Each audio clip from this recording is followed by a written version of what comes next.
Sir, आज जैसे कि बाल दिवस है, बाल दिवस के अवसर पे विभिन्न स्कूलों कॉलेजों में खेल प्रतियोगिताएं और बहुत से मनोरंजन के साधन किए जा रहे हैं। अपना ये आज केपी नर्सिंग होम में हाँ अपना जी। क्या अवसर इस तरह क्या खेल यहाँ पे खूबियाँ रही आज?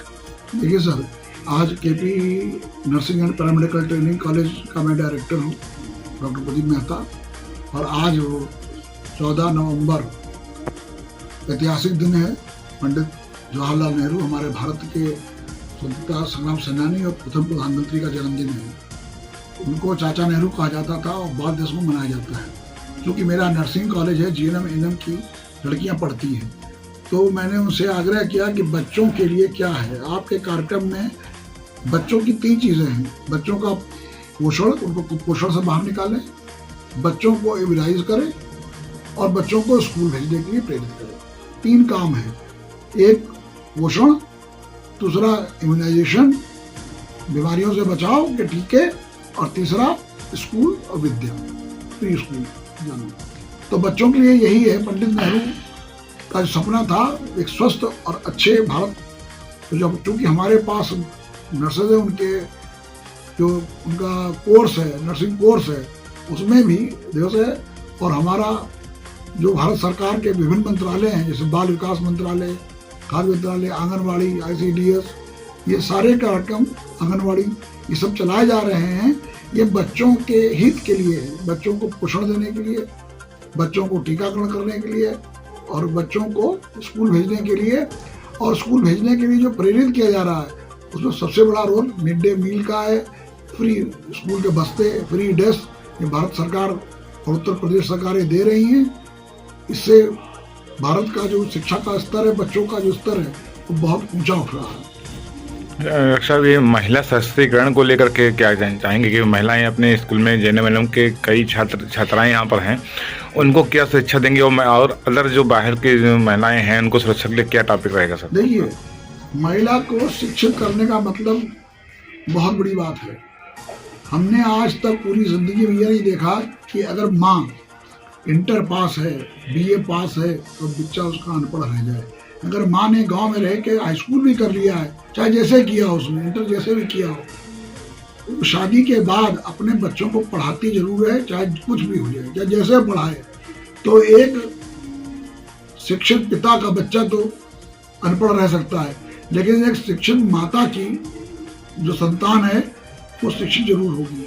हमारे कॉलेज में 200 लड़कियों के बीच में कम से कम 180 लड़कियों के माँ बाप पढ़े लिखे नहीं हैं, गांव के परिवेश में हैं, पर वो माँ बाप जो खुद पढ़े लिखे नहीं हैं, हाई स्कूल पास नहीं हैं, वो अपनी बच्चियों को एएनएम और जीएनएम का कोर्स करा रहे हैं। तो इससे बड़ा सशक्तिकरण नहीं है, क्योंकि विद्या कोई आपसे छीन नहीं सकता। एक बार आपने डिग्री ले ली, डिप्लोमा कर लिया, तो चाहे आप नौकरी करें, चाहे आप स्वावलंबी हो गए। ससुराल जाके पति आपको पैसा दे न दे, कल को तलाक हो जाए, अलग हो जाए, कोई विपदा आ जाए, तो आप अपना पैसा कमा के खुद खा सकती हैं। आपको किसी की गुलामी करने की जरूरत नहीं है। दूसरी बात यह है कि अच्छी शिक्षा जरूर चाहिए, नॉलेज चाहिए। शिक्षा नहीं खाली कि आप एकदम कोर्स कर लिया, आपको अपने विषय के बारे में नॉलेज होनी चाहिए, ज्ञान होना चाहिए कि आप नर्स हैं तो नर्स वाले सारे काम कर सके। इसी क्रम में मैं आगामी 27 नवंबर को अपने कॉलेज की एएनएम और जीएनएम की स्टूडेंट्स जिन्होंने सीपीआर और उसकी एम्बूबैग, कृत्रिम श्वास देने की जो ट्रेनिंग ली है, उनको एक एम्बूबैग है। एम्बूबैग होता है जो प्लास्टिक का सिलिकॉन का बैग होता है, उसके आगे माउथ पीस होता है, बच्चों वाला का अलग, बड़ों का अलग, और एक एयरवे होता है जो गले में डाल दिया जाता है ताकि सांस में रुकावट ना आए। वो मैं अपने कॉलेज की हर छात्र को दे रहा हूँ, चाहे वो प्रथम वर्ष की हो, चाहे द्वितीय, चाहे तृतीय वर्ष, क्योंकि जब भी वो यहाँ से पास करके आगामी अपने कार्य क्षेत्र में जाएंगी, तो जो बच्चा पैदा हुआ, सांस नहीं आ रही है, मुंह लगाया, मुंह से सांस देने के बजाय मुंह से लोग परहेज करते हैं, हिचक करते हैं, नहीं देते हैं, तो ये है कि मुंह बैग लगाया, 2 पुश मारे, बच्चे की सांस चलने लगी। माँ अगर बेहोश हो गई है, मर्गी के दौरे आ रहे हैं, झटका आ रहा है, क्लम्जिया है, तो एयरवे डाल दीजिए, एम्बू बैग से दे दीजिए उसको मेंटेन। एम्बू बैग एक टाइम बिंग वेंटिलेटर का काम करता है। वो मैं इन बच्चों को निःशुल्क दे रहा हूँ। और मेरा विश्वास है कि पूरे हिंदुस्तान के किसी मेडिकल कॉलेज में, किसी नर्सिंग कॉलेज में ये आज तक कभी निःशुल्क बच्चों को नहीं दिए गए हुए। सर जैसे कितने बच्चे लमसम अपने कॉलेज में हैं स्टूडेंट? हमारे यहाँ लगभग 200 के आसपास बच्चे हैं। तो सभी को वक्त सभी को देंगे, सभी को देंगे, क्योंकि उनको ट्रेनिंग दी जा चुकी है। क्योंकि अगर आपके पास उपकरण है तो आपको उसको चलाना भी आना चाहिए। जैसे आपके पास साइकिल है और साइकिल चलाना नहीं आता है तो साइकिल बेकार है। तो इसलिए आपको वो उपकरण चलाना आना चाहिए। उनको ट्रेनिंग दी जा चुकी है। 27 तारीख को उसका वितरण लायंस क्लब विकास और हमारे स्वास्थ्य विभाग के अधिकारी मिलके करेंगे। और मैं कोशिश करूंगा कि हमारे स्वास्थ्य विभाग के जो प्रशिक्षक हैं वो भी आए उस दिन, बच्चों को एक बार ट्रेनिंग और दे दें ताकि उनकी नॉलेज और बढ़ जाए।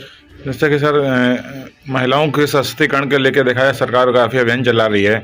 अपने भी काफ़ी बच्चे हैं, छात्राएं हैं जो बहुत दूर दराज से आती हैं, उनको आने जाने में दिक्कत ना हो, ऐसे करके सरकार लेके कई अभियान चला रही है। अपने बच्चों को क्या यहाँ पर शिक्षा दी गई, इनको बताया गया आत्मरक्षा के लिए क्या टॉपिक दिए गए हैं? देखिए, हमने सबसे बड़ी बात तो ये बताई है कि आप जिस बस पे बैठे उसकी फोटो जरूर खींच लें, जिस ऑटो में बैठे उसकी नंबर ले लें, फोटो ले लें। और दूसरा, किसी ड्राइवर को, किसी अनजान आदमी को अपना फ़ोन नंबर न दें।